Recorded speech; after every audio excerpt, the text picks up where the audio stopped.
अस्सलाम वालेकुम दोस्तों, आफ्ताब रहमो जो सलाम। अॼु आऊं मौजूदु आहियां थर जे हिकिड़े उञायल खूह ते। ऐं जीअं त तव्हांखे ख़बर हूंदी, गुज़िरियल कुझु महीननि खां थर में पाणी जी शदीद किल्लत आहे।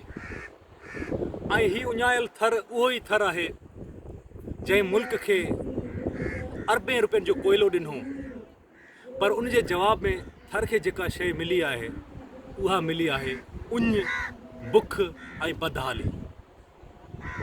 असां दोस्तनि काफ़ी दफ़ा अहिड़ा वीडियोज़ ठाहिया आहिनि, डॉक्यूमेंट्रीज़ ठाहियूं आहिनि, पर मूंखे अफ़सोस सां चवणो थो पए त उन ॻाल्हि जी को बि हैसियत कोन बची आहे हुक्मराननि वटि।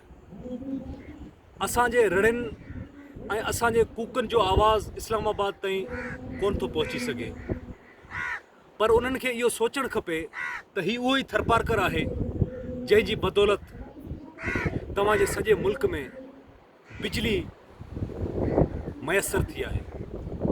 हीउ उहो ई थर आहे जंहिं सॼे मुल्क खे रोशन कयो आहे। सो लिहाज़ा मुंहिंजी हुक्मराननि खे इहो गुज़ारिश हूंदी त थर खे पाणी ॾिनो वञे। हाणे काफ़ी दोस्त इहो पुछंदा त थर में पाणी जो मसइलो त काफ़ी सालनि खां आहे, पर आउं उन्हनि खे इहो ॿुधाईंदो हलां त मेगा प्रोजेक्ट्स जेके हूंदा आहिनि उहो पंहिंजा गहरा असर छॾींदा आहिनि उन इलाइक़े ते। ऐं ईअं ई थियो आहे त थर कोल जे स्टार्ट थियण खां ओपन पिट माइनिंग जे तहत कोयलो कढण सां भरपासे जा इलाइक़ा शदीद मुतासिर थिया आहिनि। ऐं उहो ई सबबु आहे जो जर में पाणी मौजूदु ई कोन्हे। हाणे गवर्नमेंट काफ़ी आर ओ प्लांट्स ॾिना आहिनि असांखे, पर उहो आर ओ प्लांट्स नाकारा थी चुका आहिनि, छो जो जर में पाणी हूंदो त असां कढंदासीं।